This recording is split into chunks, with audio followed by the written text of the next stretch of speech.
Olá, o Câmara Livre aqui na nossa missão pública troca experiências de vida com você. E o que é a vida desses saltos das nossas escolhas, os nossos projetos para oferecer em você uma reflexão mais intimista sobre como a gente olha no nosso mundo e como a gente toca a nossa vida a partir das nossas escolhas nos nossos recortes. Cláudio Massad de Moura, obrigado por nos atender aqui. Eu que agradeço, prazer estar aqui.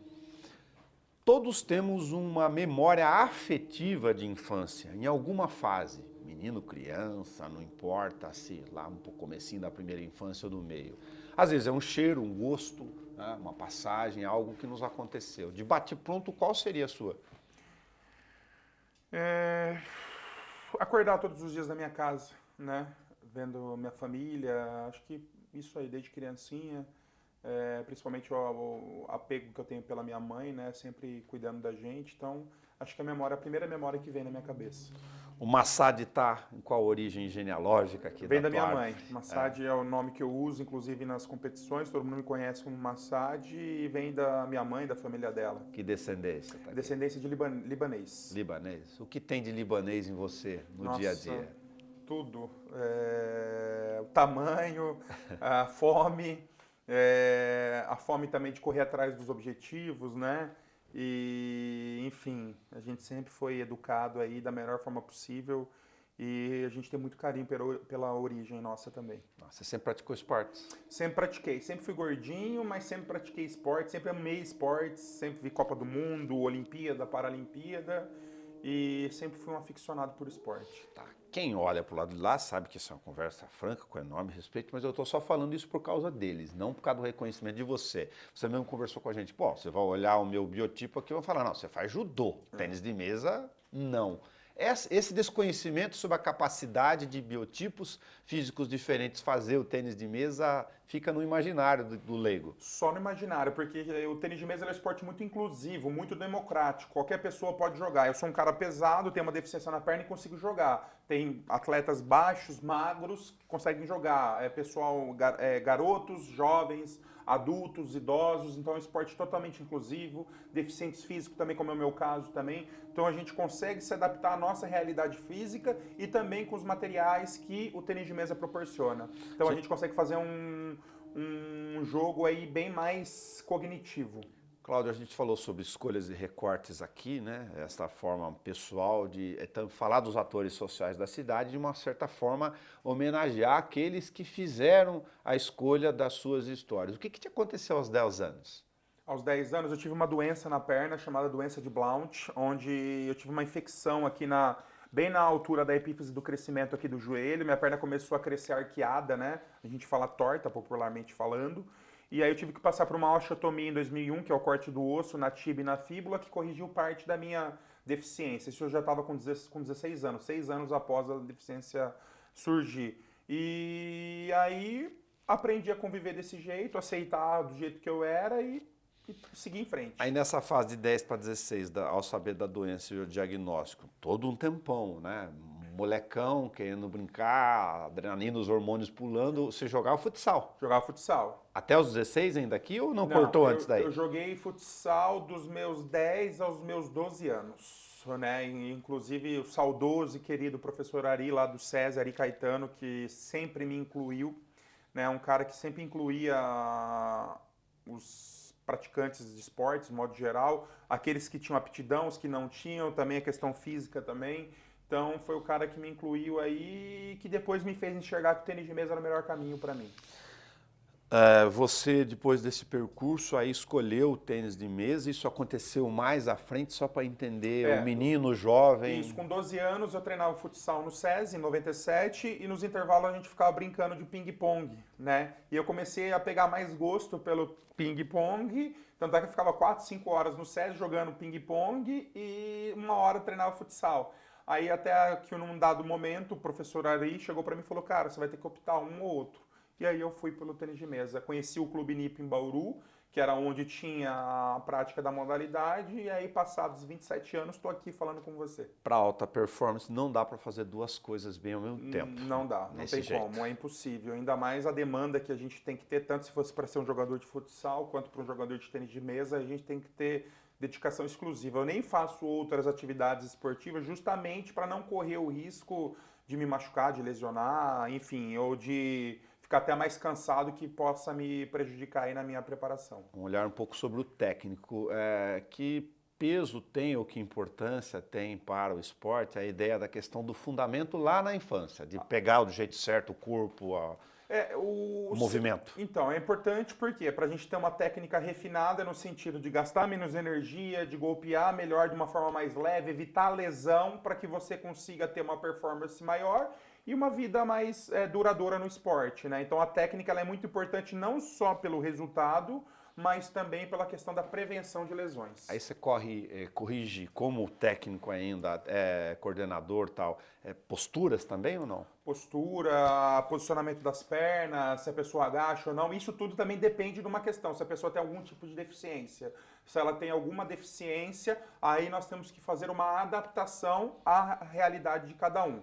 Mas a gente está sempre corrigindo postura, técnica, posicionamento em relação à mesa, questões aí que vão fazer diferença aí no desenvolvimento do atleta. Do ponto de vista de biotipo, você falou, o tênis de mesa é altamente democrático, você está aqui para nos referendar isso. Agora, para melhores ou talentos específicos de algum tipo de performance, que diferença faz? Ser baixinho, magrinho, gordo, médio ou grandão, meio bonecão de Olinda que nem eu? Já tivemos número 1 do mundo com 2 metros de altura, já tivemos número 1 do mundo com 1,58 m de altura, já tivemos um gordinho vice-campeão olímpico de 96, então depende muito do talento e também do trabalho que se faz com o atleta. Existem alguns atletas pesados hoje que jogam a nível mundial, um nível muito alto. Então, assim, logicamente, se o atleta ele conseguir ser leve e ter uma agilidade maior, a tendência é de ser melhor. Porém, isso não é uma verdade absoluta, né? Existem outros atletas, até o He Wen, que é um chinês naturalizado espanhol, com 62 anos, joga em alto nível.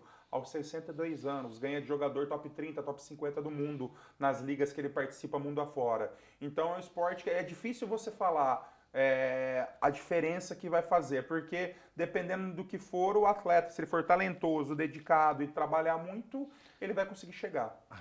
Depois nós falamos um pouco mais disso, a relação cognição e capacidade motora, lógico, tem uma relação direta com o sucesso do esporte. Mas agora e a visão? Enxergar também, bem? Muito. Inclusive, o professor aqui de Bauru, da Unesp, me fugiu o nome dele agora. O Alberto? Não, me fugiu o nome dele Tudo agora. Bem.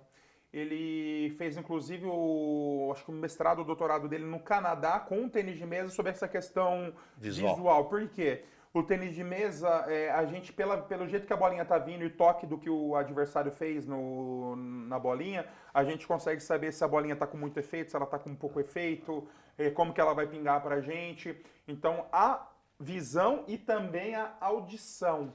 Porque dependendo do golpe, do jeito que a gente toca na bola, se a gente pegar muito triscado, tá com mais efeito. Se a gente pegar mais chapado, ela tá com menos efeito e mais velocidade. Então, tudo isso a gente vai se adaptando, aprendendo. Agora, desculpe porque é bom também eu perguntar e também não ter nunca assistido um jogo de alta performance de tênis de mesa. Como no tênis, precisa ficar quietinho a plateia? Ou pode fazer barulho por causa da audição?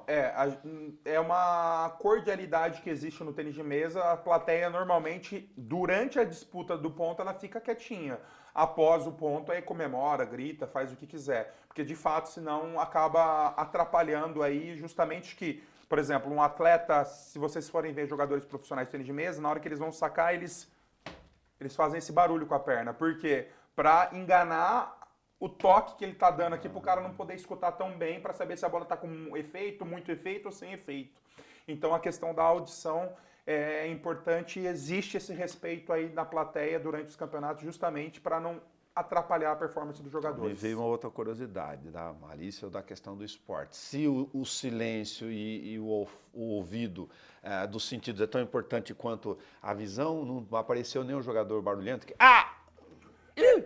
fazer ruído na hora que vai fazer. Mas não com o objetivo de poder atrapalhar e enganar o adversário. Na verdade, como na hora que a gente toca na bola, a gente gasta energia, né? A gente tem que colocar muita pressão na bola, a gente acaba soltando, Tipo tênis, sabe? Que o jogador joga. O Guga gritava Isso, alto. mas é justamente para soltar a energia, né? Porque na hora que você toca na bola, a gente tem que soltar. Mas não Né, a pode energia. atrapalhar o outro?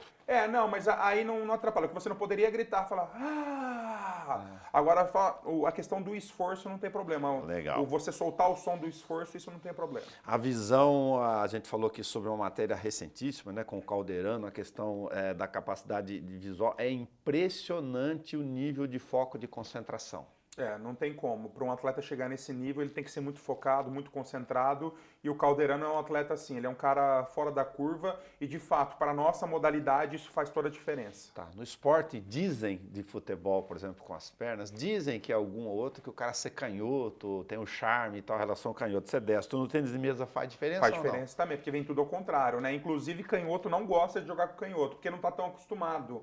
Como a quantidade de jogadores canhotos em relação aos destros é bem inferior, a quantidade, então não se tem muitos jogadores canhotos. E quando você vai treinar, ou principalmente jogar contra o adversário assim, você sente a diferença. Nós estamos gravando aqui em julho de 2024, quase na véspera de você realizar o seu sonho de atleta. A gente vai falar sobre sonhos e essa etapa, obviamente. Eu só estou perguntando isso antecipado para saber o seguinte: você treina com qual rotina lá atrás para planejamento para as pessoas entenderem? Bom, peraí, em julho, agosto, o Cláudio vai estar lá em Paris, né? Aí ele começou, janeiro até aqui, porque você já sabia que você ia.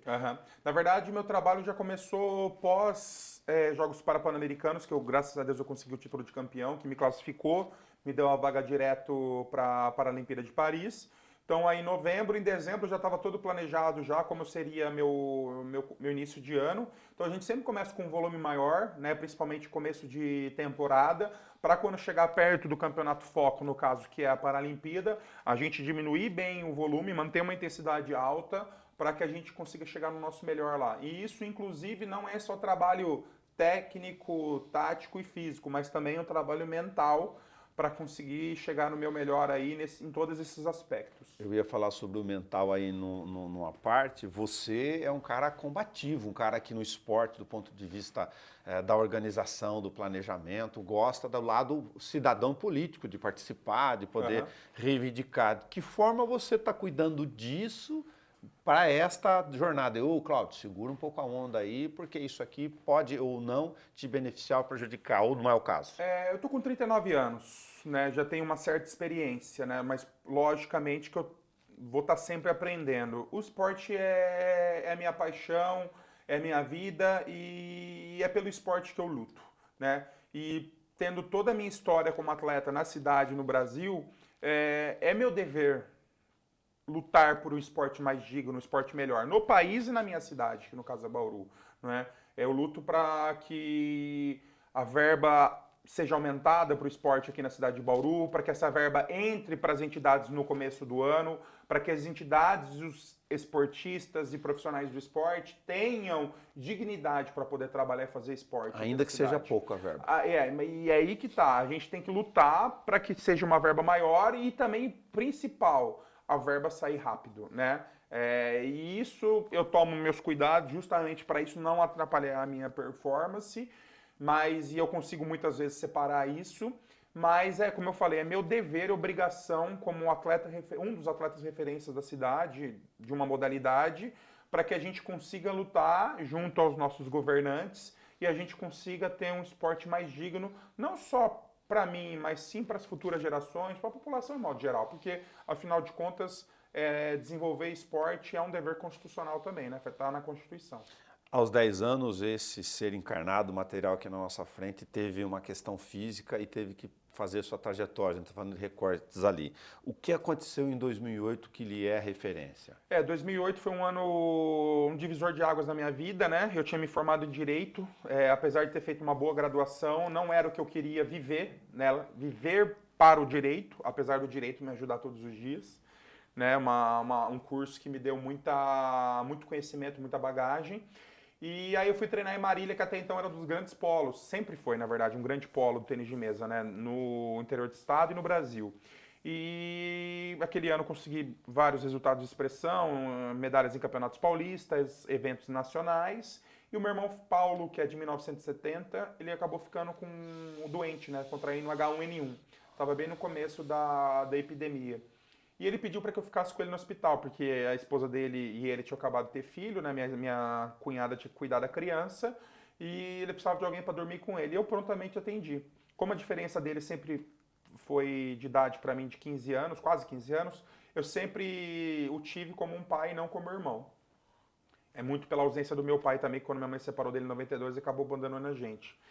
E aí o meu irmão confessou várias coisas da vida dele naqueles dias, inclusive que ele era infeliz, que a vida toda ele fez o que os outros, a sociedade queria que ele fizesse.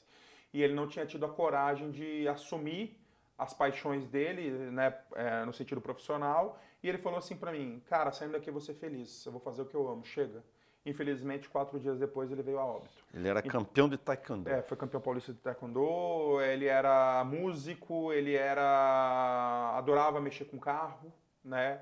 E faltou talvez essa coragem para seguir os sonhos dele, né? Mas eu acredito que era a missão dele, né? Sou espírita, não vou entrar no mérito, mas eu acredito que ele cumpriu a missão dele e ele me deixou um grande legado, que foi me ensinar a correr atrás dos meus sonhos. A partir dali, embora te ajude, você falou, e ajuda mesmo para várias questões, show direito, vamos para o tênis de mesa. Isso, assumi minha carreira já com 23 anos, fui fazer educação física, a modéstia à parte, fui um dos melhores alunos da graduação em educação física, porque era o que eu amava, né?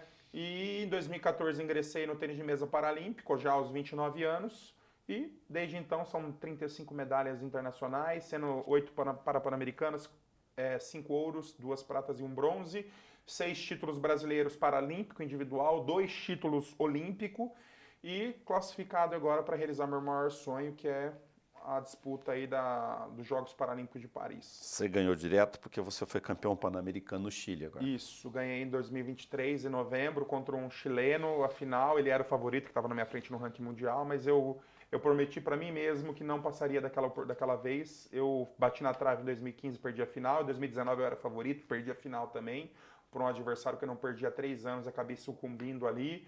E eu prometi para mim mesmo que eu não deixaria a terceira oportunidade passar e assim eu fiz, graças a Deus.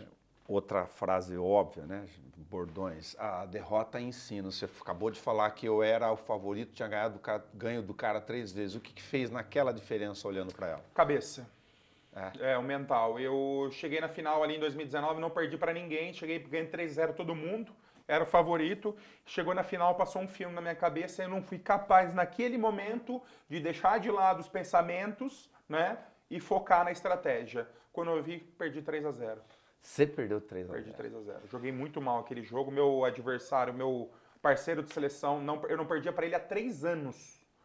Né? E ele acabou jogando muito bem, fez o papel dele, claro. E eu não fui capaz de fazer o meu e aquilo me machucou demais. Tanto é que eu tive que esperar uns 40 dias para poder olhar minha medalha de prata, para poder começar a ter orgulho dela. Mas, como você falou, a gente aprende muito na derrota, eu ressignifiquei para 4 anos depois chegar mais forte e conquistar o objetivo. Muito bom, Cláudio. Olha o que você acaba de nos ensinar também, a ideia de compartilhar que a cintura fina, né, a gente falou aqui da questão da coordenação motor, o visual, pô, a bolinha anda numa velocidade maior do que Ferrari de 0 a 100 aí, e essa precisão, treinamento, questão da cabeça, e se a cabeça deu um tic-tac aqui em cima na hora, não concentrou, perde tudo. Se a cabeça não estiver focada, vai embora. O que manda é a cabeça. O que faz a gente ser campeão é a cabeça. O que faz a gente bater recorde é a cabeça. O que faz a gente alcançar os nossos sonhos é a nossa cabeça. Se a gente crê que a gente pode, é verdade. Se a gente crê que a gente não pode, é verdade também. Quem falava isso, se eu não me engano, era Abraham Lincoln. Então, a cabeça é o que manda. Então, e como eu falei, meu objetivo não é só lutar pelo esporte, mas poder passar para as pessoas que estão assistindo, que me conhecem, que me veem alguma vez, todo o meu conhecimento e no sentido de poder estimular essas pessoas a seguirem o sonho delas, né? Acho que meu grande objetivo como atleta não é só conquistar resultados, medalhas, representar o país, mas sim poder ser bom exemplo para as pessoas. E só para voltar àquele assunto que você perguntou do visual, lembre o nome do professor, Sérgio Tosi. Sérgio Tosi. Ele é o professor que fez o estudo aí com a parte visual no tênis de mesa. Legal. Escola de jeito de jogar tênis de mesa, a brasileira tem um jeito diferente? Não? Eu acho assim, o brasileiro, a gente tem que pegar o melhor de cada cultura e trazer para nossa realidade. Tá. Não dá para a gente ter a mesma cultura que o europeu, por várias questões climáticas, culturais, a do asiático também não dá. A gente precisa aprender isso e trazer para nossa realidade. O Brasil é um país que você tem inúmeros biotipos. Então dá para se fazer atletas de referência de todas as modalidades, inclusive o tênis de mesa. O que precisa ter um apoio, uma política esportiva de Estado que de fato dê toda essa possibilidade para as modalidades, inclusive o tênis de mesa, se desenvolverem. Para as pessoas entenderem, lá quando você tinha 10 anos, só para voltar no recorte no tempo, o tênis de mesa era, não sei se ainda é, o segundo esporte. Né? Todo clube, condomínio que tinha casa, tinha uma mesinha no fundo. Você vai num edifício, sempre tem uma mesa de ping-pong, né? E a galera brinca e se diverte, né? Então, assim, o pessoal fala que depois do futebol, o tênis de mesa é o segundo esporte mais praticado no mundo. A sua escola tinha tênis de mesa na época? Eu digo a escola normal do ciclo, porque as escolas não têm hoje. Tinha, na minha época tinha. E a gente ficava. E o meu professor Paulinho, que a gente chama Paulinho Akang, inclusive veio na minha. Sim. Quando eu recebi a minha homenagem aqui da Câmara, do meu querido amigo Fabiano Mariano. Ele colocava sempre o tênis de mesa no horário dos intervalos e das aulas de tênis de educação física, porque ele acreditava e acredita na questão motor e cognitiva bacana do tênis de mesa em relação às pessoas, né? A influência positiva que tem o tênis de mesa no sentido motor e cognitivo no desenvolvimento das crianças, das pessoas de modo geral.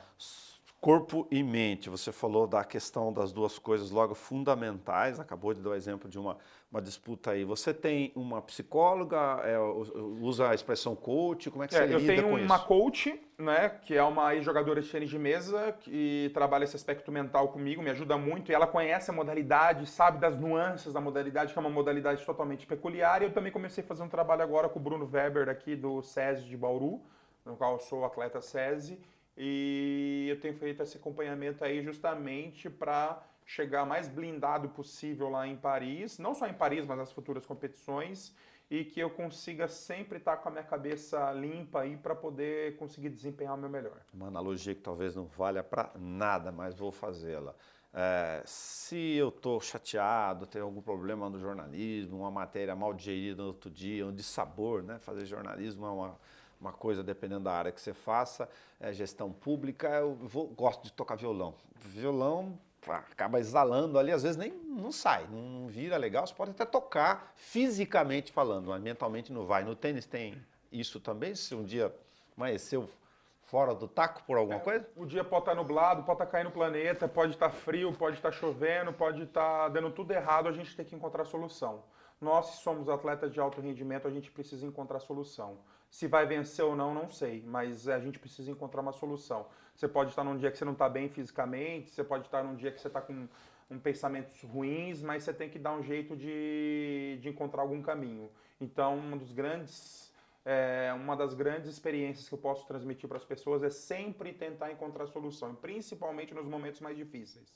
Ganhar quando está dando tudo certo não é difícil, né? O problema é encontrar caminho quando está dando tudo errado. Então isso é para a vida, né? Não só para o esporte. Olheiro, você no futebol, no outro, você vê o menino, o jeito que vai pegar na bola de basquete, do jeito que ele domina a bola, fala, puxa, esse aqui tem alguma coisa a mais. No tênis também tem isso? Existe também, mas assim, eu nunca fui o mais talentoso da minha geração, mas eu era o cara que trabalhava mais, é o cara que acreditava mais, é o cara que persistiu. Fui o cara que persistiu.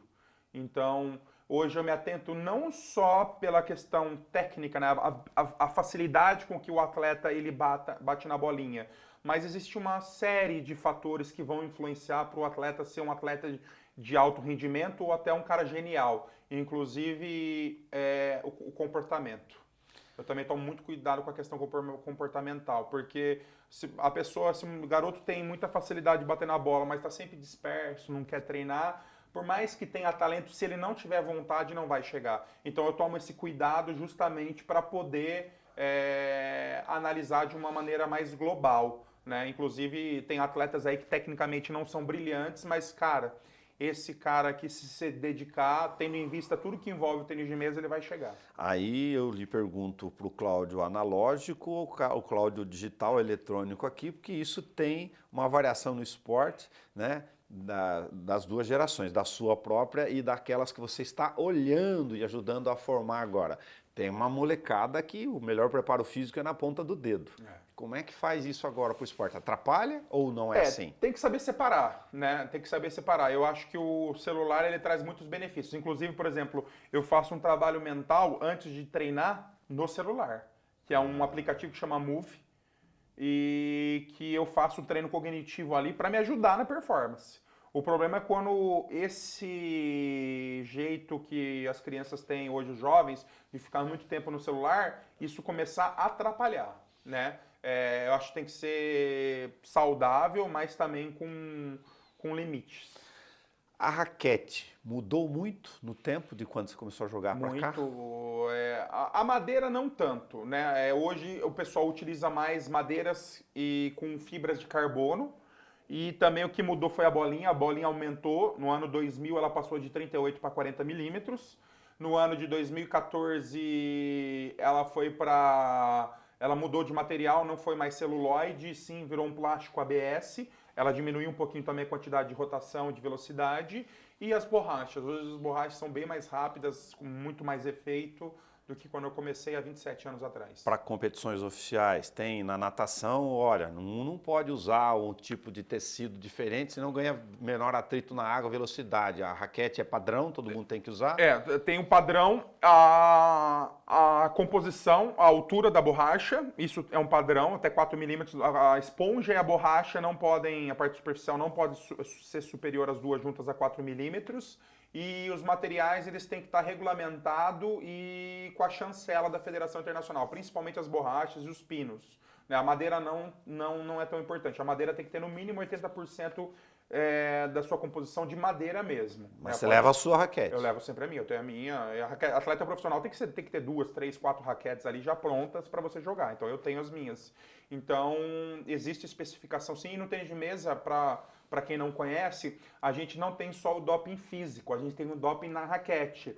Dependendo se o material ele tá acima do limite da altura e se ele está com mais óleo, que a gente fala gases, do que o permitido, ele entra no doping. Então é feita uma avaliação antes das partidas e após as partidas para ver se a raquete está de acordo com o que diz a regra. E a bolinha? A bolinha de modo geral não. É eles que fornecem.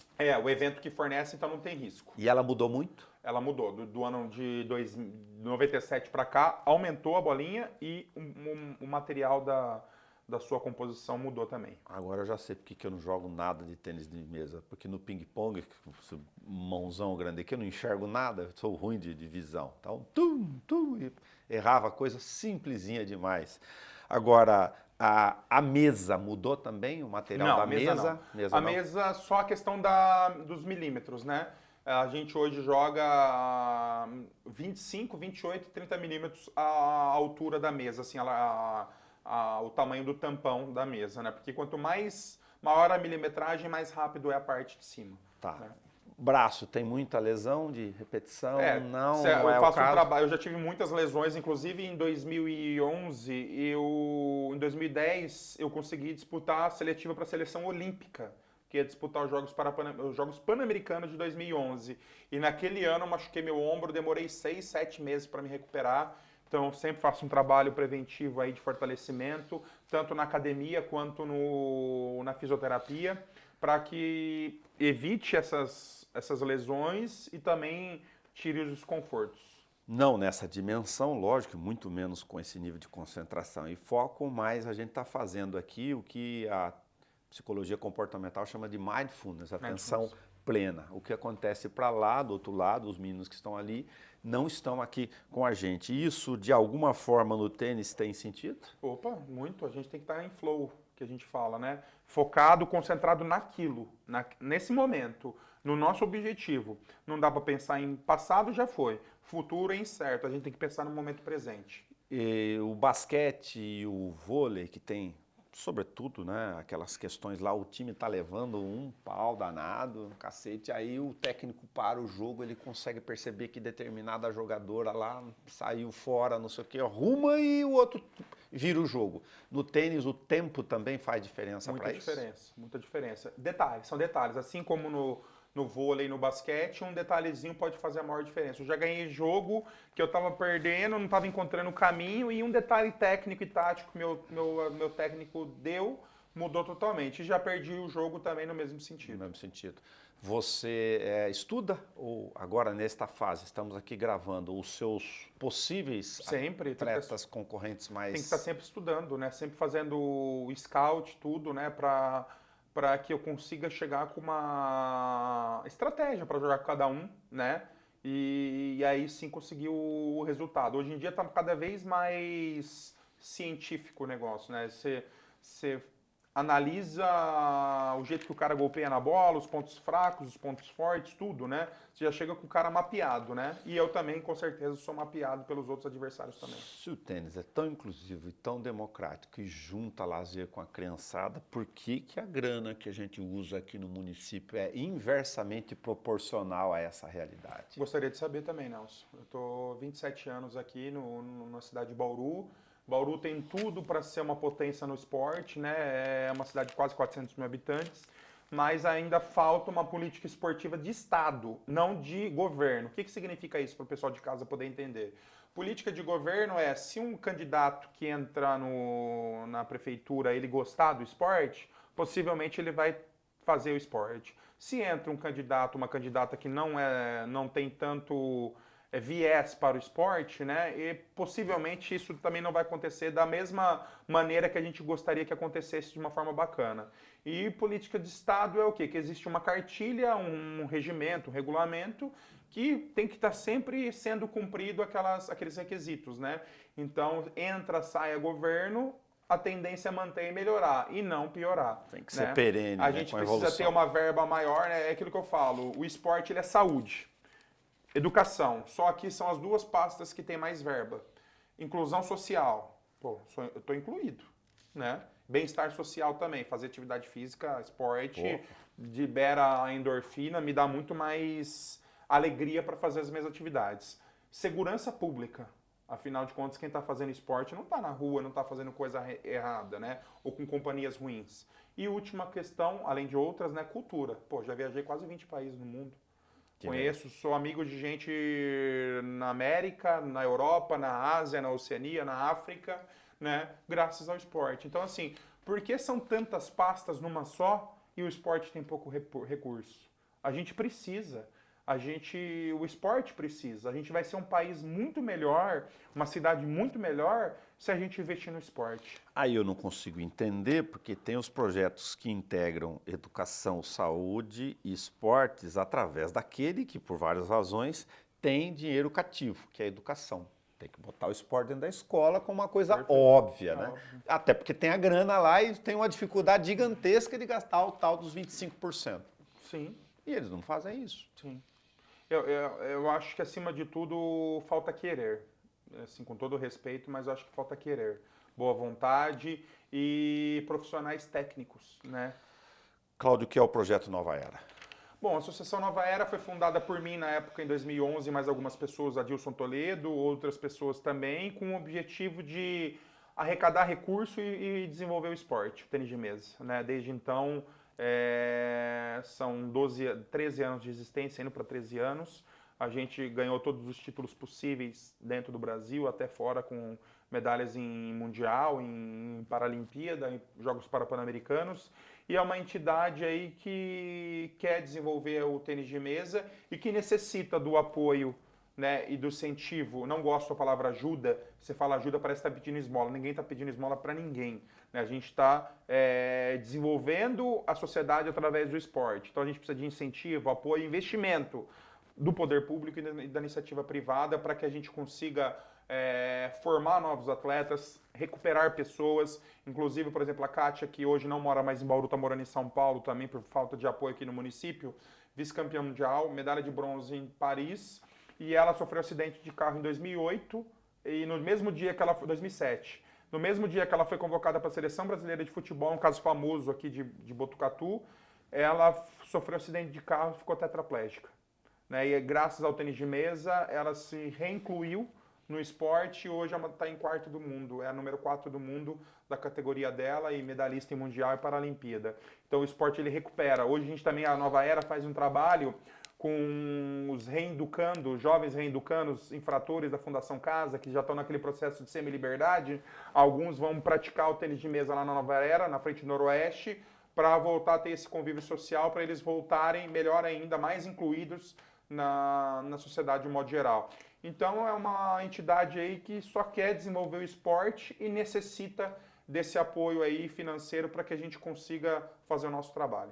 Cláudio, longe de fazer julgamento, até porque não é esse o papel. O senhor Fernando não está, de certa forma, mostrando o que é resiliência com você mesmo? O meu pai? Sim, o meu pai, minha mãe se separou do meu pai em 92, como eu falei, ele abandonou a gente. E eu voltei a ter contato com ele em 2020, quando me ligaram do serviço social da Unimed, perguntando se eu era filho dele e me dizendo que ele estava lá abandonado na ala psiquiátrica. Foi aí que eu voltei, depois de 28 anos, ter contato com meu pai. E aí vi que estava doente, estava com Alzheimer, com início de Alzheimer, e estou cuidando dele. E assim, com todo respeito, apesar de ser o meu pai, ele sempre foi um exemplo para mim, por N situações que aconteceram na nossa vida, e também não querendo julgar, mas do que não ser, de como não ser.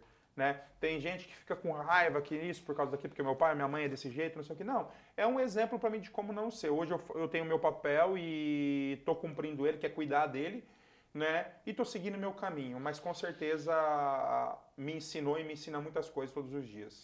Todos temos alguma coisa repetida nessas missões, né? Às vezes de forma espiritualizada ou não. Onde mãezinha, de alguma forma, está em você agora? Minha mãe é tudo, né, cara? Minha mãe sempre me apoiou, sempre me incentivou, sempre fez de tudo. Me levava junto com a turma para Piracicaba sozinha, depois voltou, porque lá era o centro de treinamento de referência do Brasil. A gente fazia clínicas, treinamentos, depois ela ia buscar sozinha a gente. Sempre fez de tudo, sempre tirou dela para dar pra gente. Então, minha mãe é referência. É uma bobagem, tá?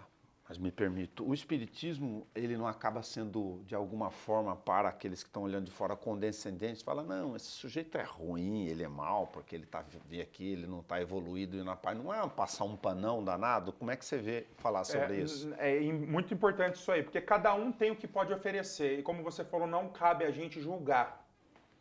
O julgamento não é nosso. O julgamento é de Deus, são dos seres superiores, né? Então a gente está aqui para evoluir e para ajudar na evolução dos outros também, né? E o simples fato da gente não julgar já é algo muito promissor, né? Nós precisamos entender, porque às vezes é o que a pessoa naquele momento ela pode oferecer para os outros e para ela mesma. Então a gente tem que entender isso e respeitar, por mais difícil que seja. E é difícil, não é fácil, mas a gente precisa entender que a gente está aqui para nossa evolução e também para ajudar na evolução dos outros também. Então, é preciso ter muito amor, muita paciência com todos, né? Com a gente mesmo e com todos. E o mais importante, perdoar. Perdoar a si mesmo e perdoar os outros. Somos todos falhos, né? Já falhamos muitas vezes, vamos falhar muitas vezes, e isso faz parte do nosso processo evolutivo, é o que eu acredito. Cláudio Massad, muito obrigado de compartilhar conosco nesse recorte. Evidentemente que a gente está gravando aqui, te desejando toda a sorte do mundo, mas você sabe que você já está lá, que você fez porque você tomou decisões na sua vida, usando todo o livre-arbítrio que a vida lhe proporcionou como missão. Então, de novo, sorte e obrigado por recortar com a gente. Muito obrigado, Nelson. Se me permite só fazer um agradecimento especial à minha esposa Edilaine. Está comigo aí há 10 anos, é minha parceira, minha companheira, minha incentivadora. Sempre aceitou quem eu sou e sempre me incentivou a ser o melhor que eu posso ser. Então, meu muito obrigado, meu amor, por você existir, estar na minha vida e ser essa minha companheira maravilhosa que me ajudando todos os dias. Obrigado a você, Nelson, pelo carinho, pelo convite. Estou sempre à disposição e muito obrigado a todos aí que estão acompanhando. Muito obrigado ao Cláudio Massad de Moura, que conversou com a gente no Câmara Livre. A bolinha corre numa velocidade gigantesca e às vezes a gente toma decisões sem pensar e depois olha, a bolinha já foi, já passou para o outro lado da mesa, bate naquela redinha, cai para o lado de cá, se acerta, erra, acerta. Você vê como o Cláudio, em 2008, fez com que, olhando a sua missão através do seu irmão, por exemplo, assumisse a chance e a vontade de ser feliz. Até o nosso próximo encontro.